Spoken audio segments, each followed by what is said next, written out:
Ya, assalamualaikum warahmatullahi wabarakatuh. Selamat pagi.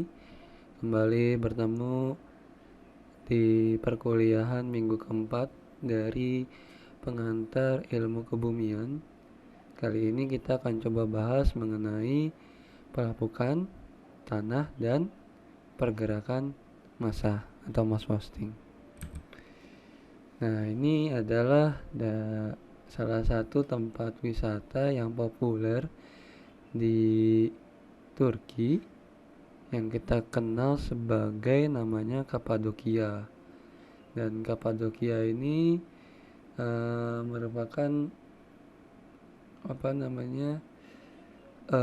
jenis travertin yang terlapukan yang ada di Turki. Nah, jadi secara umum kalau kita ngobrolin atau kita omongin proses pelapukan, kita akan berkaitan dengan 3 proses ini, yaitu mekanis, kimiawi, dan biologi. Nah, inilah yang menyebabkan adanya pelapukan. Jadi secara umum kita akan mengenal yang namanya siklus air atau hydrologic cycle, di mana tanpa adanya siklus ini maka tidak akan muncul kehidupan yang di bumi ini, karena kita tahu bahwa makhluk hidup di bumi ini semuanya perlu air, tetapi airnya itu jumlahnya terbatas. Makanya perlu yang dinamakan adanya sebuah siklus di dalamnya. Oke, untuk proses pelapukan sendiri ini ada beberapa kontrol yang mengontrol dari proses pelapukan tersebut, yaitu yang pertama adalah kontrol litologi, yang kedua adalah kontrol lingkungan meliputi dari suhu dan tekanan, dan yang berikutnya adalah kontrol waktu. Jadi secara umum kemarin kita sudah coba membahas waktu di pertemuan sebelumnya mengenai batuan, maka salah satu batuan yang melalui proses pelapukan adalah batuan sedimen. Dan ini sudah dijelaskan pada saat minggu lalu mengenai batuan sedimen. Jadi batuan ini akan mengalami pelapukan, kemudian terjadi proses pengikisan yang menghasilkan yang kita sebut sebagai pelapukan fisika, dan proses pelarutan yang merupakan adalah proses pelapukan secara kimiawi, sehingga dari pelapukan ini akan didapatkan nanti berupa sedimen klastik atau detritus sedimen yang menghasilkan nantinya batuan sedimen klastik. Kemudian untuk yang kimiawi nanti akan ada beberapa proses di mana proses tersebut akan menghasilkan sedimen non klastik yang dapat menghasilkan batuan sedimen organik maupun batuan sedimen kimiawi. Nah, ini meliputi tadi pelapukan yang sudah saya jelaskan prosesnya. Jadi batuan atau materi akan hancur dan terubah oleh proses pelapukan mekanis dan kimiawi. Kemudian proses disintegrasi ini terjadi dikarenakan batuan bereaksi terhadap kondisi atau lingkungan fisik dan kimiawi yang baru yang mentransfer pada kondisi kesetimbangan yang baru. Hasil dari proses pelapukan termasuk butiran-butiran padat yang dapat tererosi, tertransportasi dan terendapkan menjadi batuan sedimen atau terubah di tempat menjadi tanah, larutan garam dan ion-ion dalam larutan. Dan ini adalah pengertian dari dua pelapukan tersebut, yaitu mekanis dan kimiawi. Jadi pelapukan mekanis ini termasuk proses-proses efek pendinginan, pelepasan tekanan, pengembangan akibat panas, kontraksi, dan aktivitas organisme. Kemudian pelapukan kimia ini termasuk ke dalamnya adalah pelarutan, oksidasi, dan hidrolisis. Proses pelapukan ini merubah komposisi batuan asal menjadi antara lain ion-ion dalam larutan, larutan garam, dan mineral lempung. Jenis pelapukan, jadi batuan atau materi akan hancur dan terubah oleh proses pelapukan mekanis dan kimiawi. Proses disintegrasi ini terjadi dikarenakan batuan bereaksi terhadap kondisi atau lingkungan fisik dan kimiawi yang baru yang mentransfernya pada kondisi kesetimbangan yang baru. Hasil dari proses pelapukan termasuk butiran-butiran padat yang dapat tererosi, tertransportasi, dan terendapkan menjadi batuan sedimen atau terubah di tempat menjadi tanah, larutan garam, dan ion-ion dalam larutan. Ini adalah pelapukan mekanis. Jadi dia akan menghasilkan yang kita sebut sebagai disintegrasi. Jadi biasanya untuk pelapukan mekanis ini tidak terjadi perubahan secara komposisi, tetapi hanya berubah secara bentukannya saja. Ini akibat dari pelapukan karena angin di sini. Maka ini adalah jalur anginnya. Maka di bagian ini nantinya ini akan memisah antara batuan yang di atas ini dengan yang bawahnya. Ada juga nih di sekitaran pegunungan, ini di Gunung Bromo, ini ada beberapa batu-batu yang terlepas dari gunung dan menjadi yang seperti ini, jadi butiran-butiran detritus. Kemudian ini sama, ini bagian dari rockfall.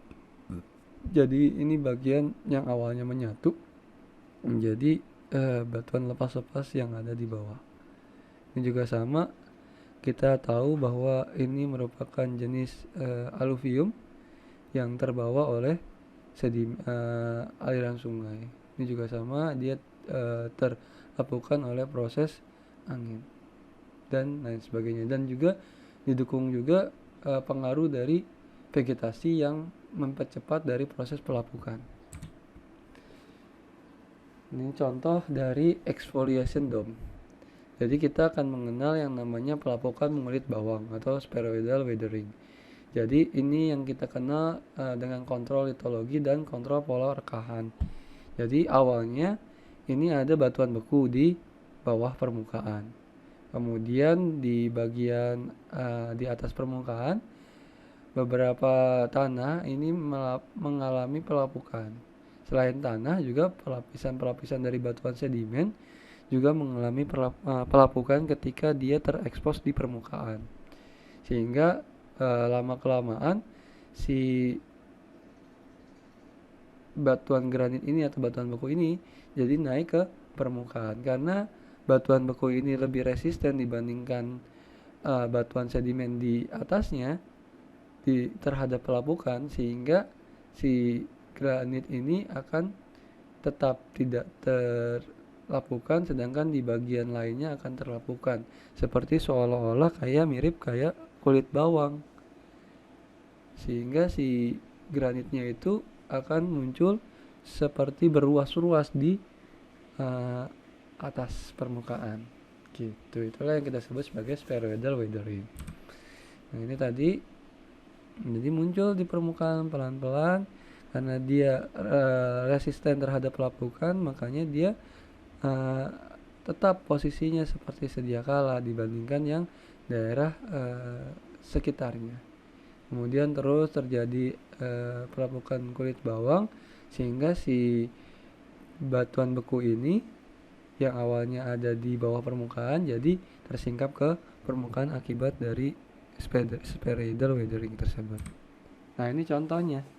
Jadi kita seperti seolah-olah akan memiliki ruas-ruas nih atau buku-buku yang ada di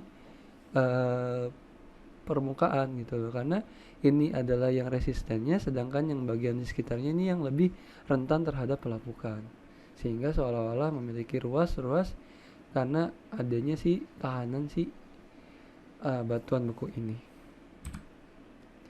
Nah, ini adalah jenis pelapukan mengulit bawang. Jadi bagian yang ini tadinya terisi oleh si spheroidal weathering, dan mungkin sekarang udah hilang, udah tergeser sehingga mampu diisi oleh orang di sini. Nah, ini tadi. Ini kalau seandainya si batuannya sudah hilang. Jadi ini kayak kulit bawang yang memiliki ruas. Nah, ini kalau terisi oleh masih ada jejak si batuan yang lebih resisten tersebut. Nah, di sini akan ada jeda semacam seolah-olah tanda bahwa ada bidang batas antara batuan yang resisten dengan yang rentan terhadap pelapukan.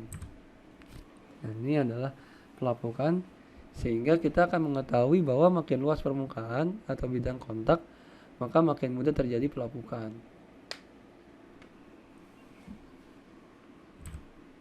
Nah, ini adalah pelapukan atau secara kimiawi yang kita sebut sebagai pelapukan yang ada di solusi atau pelarutan, hidrolisis, dan oksidasi. Kita akan coba bahas satu persatu, dan ini yang terjadi di Kapadokia. Nah, jadi secara umum pelapukan kimia ini akan terjadi dengan 3 proses. Yang pertama adalah oksidasi, dan ini contoh yang paling sering kita dapatkan yang kita kenal sebagai peristiwa pengkaratan pada besi. Jadi Fe3+ atau ferrum 3 ditambah dengan oksigen, ditambah juga oleh uap air, sehingga kita akan mendapatkan yang kita sebut sebagai oksida besi.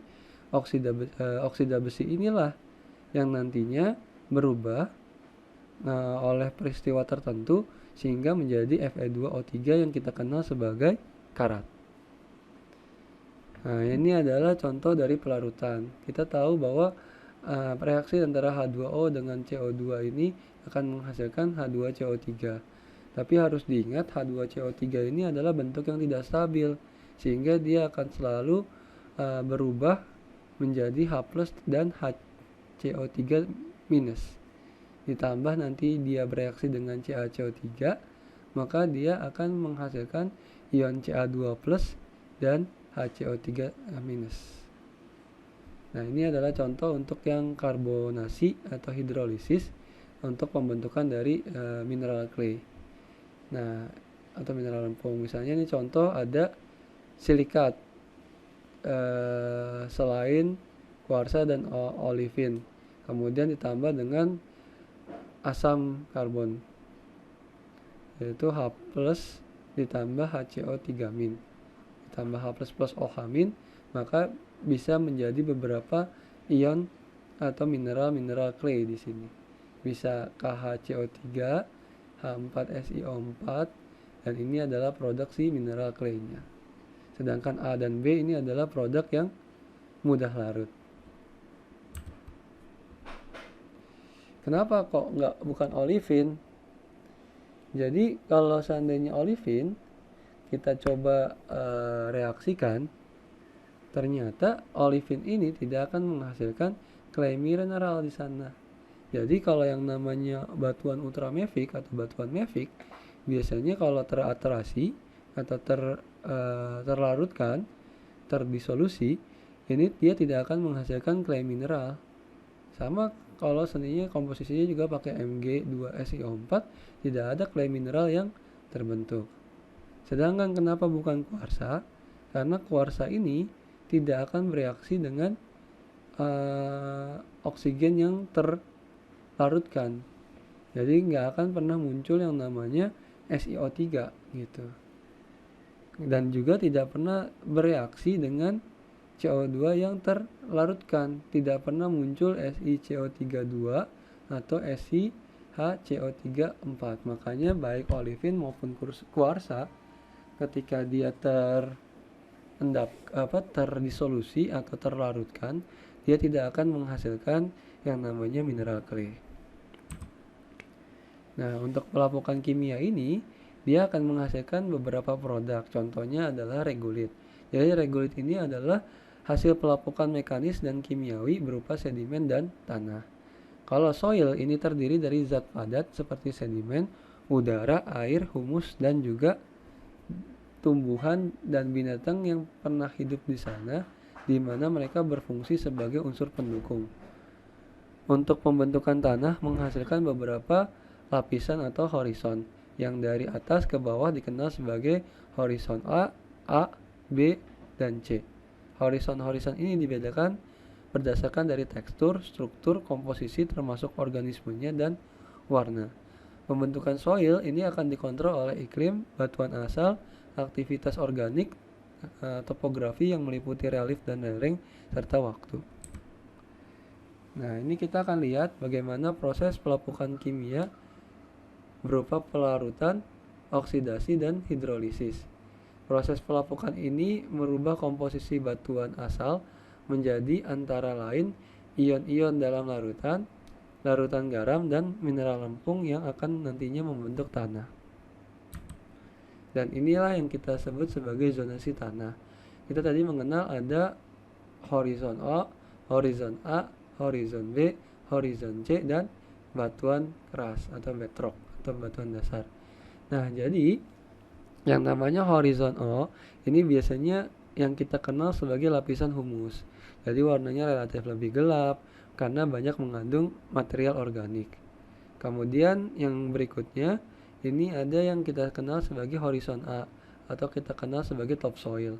Jadi dia tinggi akan konsentrasi dari material organik, tapi tetap tidak sebanyak dari horizon O karena ini sudah terlarutkan atau terlapukan.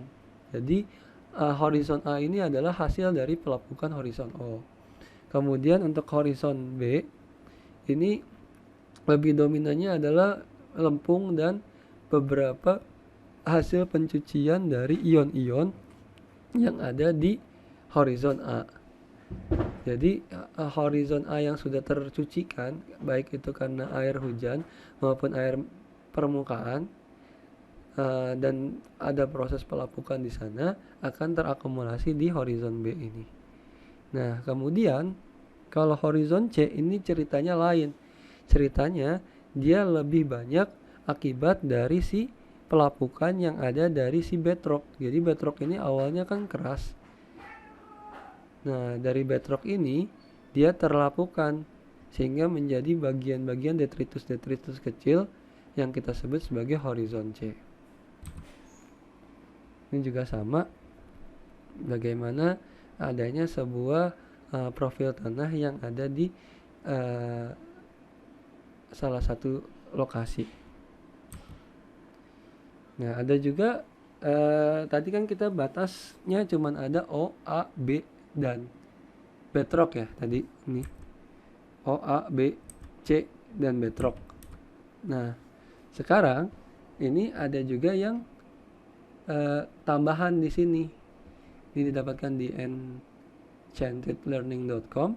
Jadi ini O, yang A tadi sudah, tapi kita punya yang namanya bidang batas antara A dan B. Jadi nggak langsung topsoil ketemu subsoil, tapi di lapisan E ini dia ada lapisan jeda. Jadi ada peralihan antara A dan B. Kemudian ini adalah yang C-nya, sedangkan R itu ya bedrock sebenarnya. Tadi udah kita bahas. Nah, ini sama. Juga tambahannya adalah yang di E saja di situ. Nah, ini adalah bagaimana jenis-jenis tanah berdasarkan dengan iklim. Jadi kalau yang namanya dry climate atau daerah yang arid atau memang kering, dia akan sangat jarang sekali adanya leaching. Kenapa? Karena tidak ada air yang masuk ke permukaan, sehingga di daerah tersebut akan banyaknya ion-ion yang terlarut yang hasil dari akumulasi yang membentuk kalih dan smektit atau mineral lempung yang berbeda di situ, yang kita sebut sebagai pedokal. Nah, kalau yang daerah yang climate yang lembab atau moist climate, jadi tinggi menengah lah untuk pencuciannya, jadi akan ada tadi efek dari air yang masuk ke permukaan, sehingga mineral lempung yang banyak terbentuk adalah mineral lempung yang lebih banyak airnya di sana, yaitu yang kita kenal sebagai kaolinit dan beberapa mineral karat atau besi oksida di sini, dan yang terbentuknya adalah pedalver. Nah, kalau seandainya yang very wet climate atau daerah yang sangat basah, daerah hutan hujan tropis, nah ini biasanya akan banyak sekali ion-ion yang terlarutkan yang berasal dari permukaan dan hasil dari pelarutan dari silikon. Sehingga yang terbentuk di sini akan lebih dominannya yaitu besi dan aluminium oksida yang terbentuk, sehingga inilah yang kita kenal sebagai laterit. Laterit inilah yang nantinya akan banyak mengandung beberapa unsur atau mineral yang bisa ditambang, contoh nikel dan beberapa mineral-mineral lainnya. Nah, jadi tadi sudah saya jelaskan ada pedokal, pedalver, dan laterit. Nah, jadi pedokal itu tadi adalah hasil pelapukan pada daerah kering atau arid atau semi arid, tidak menunjukkan proses pencucian atau leaching yang intensif, umumnya mengandung tadi kalsit dan lempungnya jenis peptide. Kemudian yang berikutnya adalah pedalver, yaitu hasil pelapukan pada daerah lembab atau humid dan pencuciannya relatif cukup intensif dibandingkan di daerah arid, mengandung oksida besi dan lempungnya jenisnya adalah kaulinit. Kemudian yang terakhir adalah laterit. Ini terbentuk dari hasil pelapukan atau pencucian kimiawi yang intensif, umumnya pada daerah basah dan panas atau yang beriklim tropis. Umumnya tebal, kemerahan karena kandungan oksida baik aluminium dan oksida besi yang menjadi komponen utama. Dan ini adalah hasil pelapukannya. Jadi ada yang mineral stabil, ini akan tertinggal di tempat asal, seringkali memberikan tekstur sisa yang khas, terutama di permukaan. Contohnya itu silika, emas, dan beberapa mineral natif lainnya. Ini akan juga ada yang namanya komponen terlarut. Jadi terutama hasil pencucian atau leaching di zona eluviation atau pencucian, yaitu banyak yang ada di horizon A. Ini kandungan unsurnya akan terpindahkan yang akan mengendapkan di zona deposisi atau horizon B atau ke tempat lain. Pengendapan di horizon B akan menyebabkan pengayaan lempung dan mineral-mineral tertentu seperti tadi ada nikel, bauksit ataupun tembaga. Atau mungkin juga kita akan dapatkan pembentukan mineral baru di mana terbentuk karena reaksi oksidasi dan hidrolisis, sehingga akan membentuk senyawa-senyawa oksida dan hidroksida dari komponen asal, baik itu mineral lempung, oksida besi, oksida aluminium, oksida tembaga, dan sebagainya. Nah, kalau yang bernilai ekonomis, jadi setelah pelapukan kimia yang intensif dapat menyebabkan terkonsentrasinya mineral ekonomi seperti besi, bauksit, nikel, dan lempung yang kita kenal sebagai gosan. Jadi kalau laterit yang punya nilai ekonomis, inilah yang kita kenal sebagai gosan. Nah, ini klasifikasi tanah, baik itu berdasarkan pertanian maupun rekayasa geologi. Ini kita akan kenal sebagai sesuai dengan bentukan ukuran butir menurut skala Wentworth-Uden. Dan ini adalah bagaimana persentase sand, clay, dan silt untuk kita bisa mengetahui jenis-jenis dari si tanahnya. Apakah dia clay, apakah dia silt, apakah dia sand. Bergantung dari persentase dari kehadiran ukuran butir tersebut. Nah, ini adalah jenis dari klasifikasi tanah yang ada, dan yang paling dominan di dunia ini adalah si antisol, mencakup sebesar 16,16% di seluruh dunia. Nah, ini adalah beberapa pembagian jenis tanah yang muncul di dunia. Indonesia ini lebih banyak dominannya adalah si histosol, kemudian ultisol, dan inceptisol. Nah, kita kembali ke proses erosi, transportasi, dan pengendapan. Jadi secara umum erosi adalah proses pemindahan batuan dari tempat asalnya menuju lokasi yang baru. Proses erosi pada soil ini sangat bergantung dari kegiatan manusia. Kenapa? Karena manusialah yang mengubah adanya proses pengaliran di sana. Yang awalnya ada tanaman atau tumbuhan yang dapat menahan dari proses erosi karena karena pengubahan tata guna lahan, sehingga proses erosinya jadi bertambah kuat di sana. Hasil erosi yang tertransportasi akan diendapkan dalam cekungan pengendapan membentuk yang kita kenal sebagai batuan sedimen. Nah, ini adalah beberapa contoh atau kategori dari pergerakan massa, di mana di sini ada 3 jenis, yaitu flow, slide, dan fall. Nah, kalau flow sendiri ini ada beberapa jenis, yaitu ada creep, ada aliran debris, ada aliran lumpur atau aliran permukaan, dan solidification.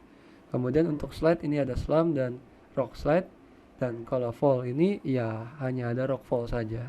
Kita akan coba bahas satu persatu. Ini adalah jenis yang kita kenal sebagai jenis yang sliding, yaitu ada ada slam, ada rock slide. Ini untuk yang jenis dari flow, ada creep, dan ada debris. Kita akan coba nanti bahas satu persatu. Jadi secara umum gerakan tanah ini meliputi dari pergerakan materi atau batuan atau tanah sepanjang dan searah dengan kemiringan lereng akibat dari gaya gravitasi. Nah, gerakan tanah terjadi apabila gaya gravitasi yang bekerja sejajar dengan kemiringan lereng melebihi kekuatan dari lereng tersebut atau slope failure.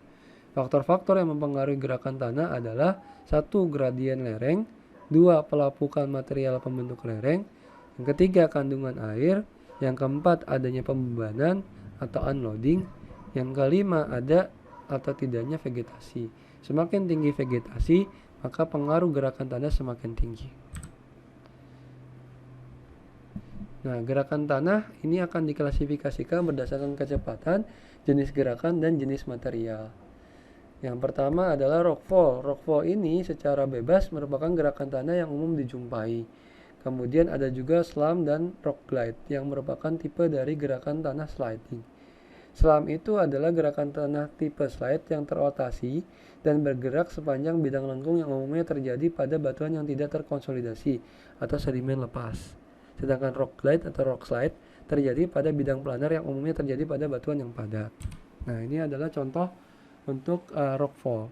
Jadi rockfall ini ya bagiannya ya hanya bagian yang ini batuannya akan lepas di bagian bidang lemahnya di situ. Kalau untuk rock slide, jadi dia sliding, gerakannya translasi di sini sehingga membentuk beberapa batuan-batuan yang lebih besar dibandingkan rockfall. Tuh. Ada juga jenis creep. Nah, creep ini itu adalah rayapan. Nah, rayapan ini biasanya dia masih terkontrol akibat banyaknya vegetasi, sehingga material rayapan ini akan memiliki kecepatan yang lebih lambat dibandingkan slam ataupun creep. Slam ataupun jenis debris lainnya.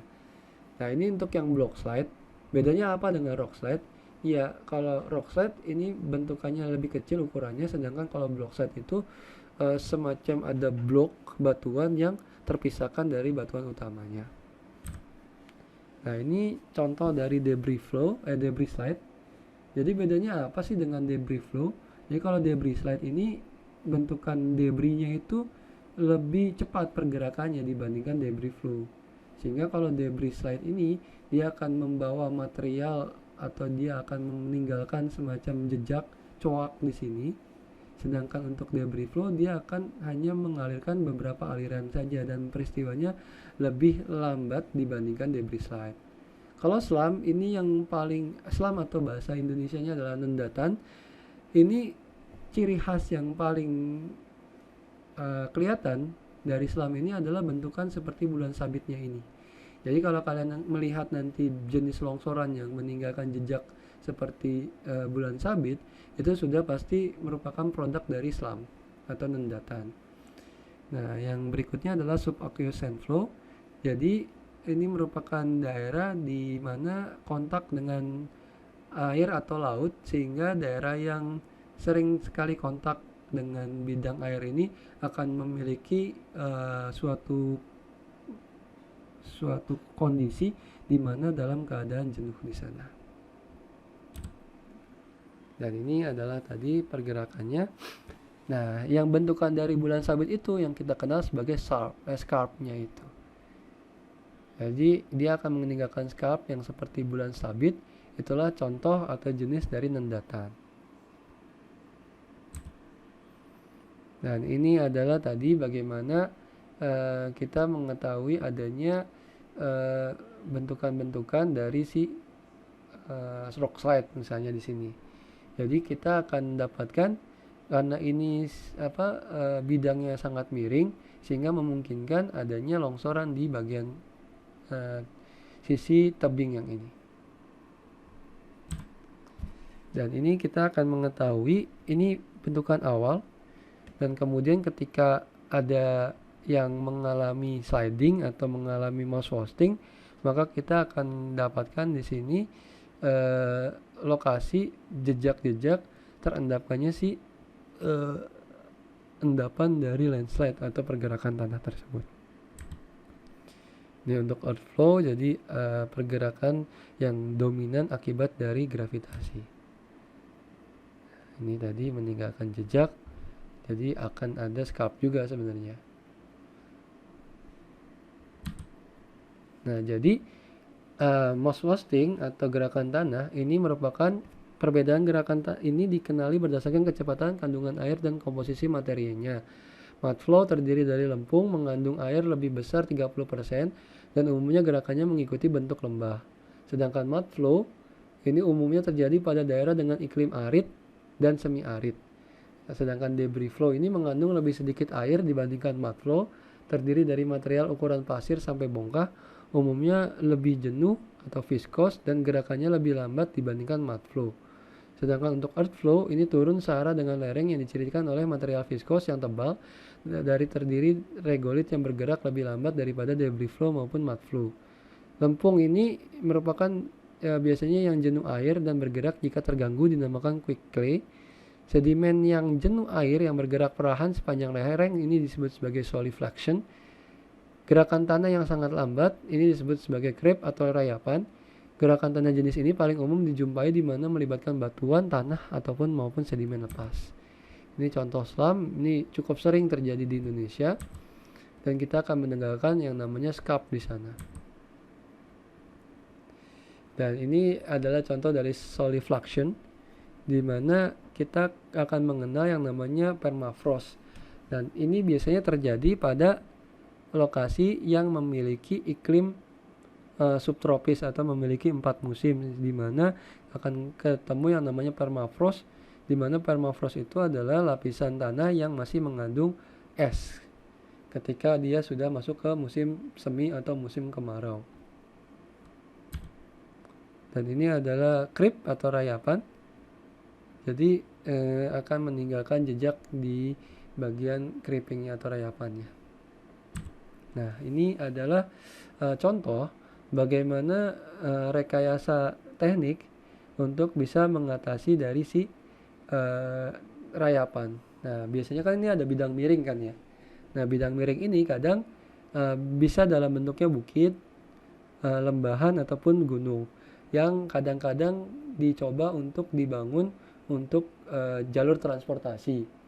Bisa jalan tol, jalan raya, ataupun terowongan untuk rel kereta api ataupun hal-hal lain lah dipapas atau dipotong dari si bukit atau gunungnya.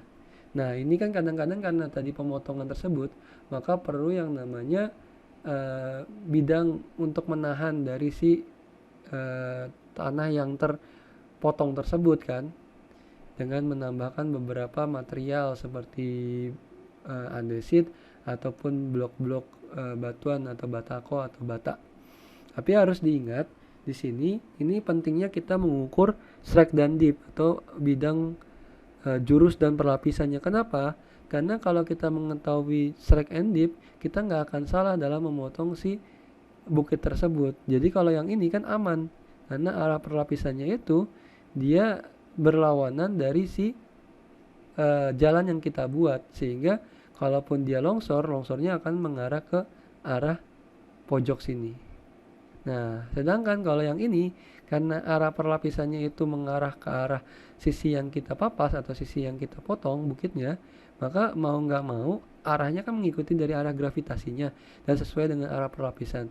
Sehingga inilah yang akan kita kenal sebagai daerah yang rentan terhadap tanah bergerak di sini. Oke, mungkin untuk hari ini dicukupkan pertemuan yang minggu keempat.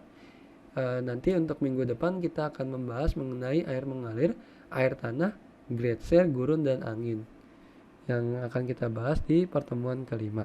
Kalau ada pertanyaan, silakan ditanyakan di kolom komentar, baik yang ada di Microsoft Teams maupun di kolom komentar yang ada di kanal YouTube yang tersedia. Oke, ini adalah tugas membaca dan diskusinya. Nanti akan ada diskusi. Seperti biasa akan dipandu oleh asisten yang sudah dilaksanakan selama 2 kali pertemuan sebelumnya. Oke, terima kasih. Sekian dari saya. Kurang lebihnya mohon maaf. Assalamualaikum warahmatullahi wabarakatuh. Selamat pagi. Sampai ketemu di pertemuan selanjutnya. Terima kasih.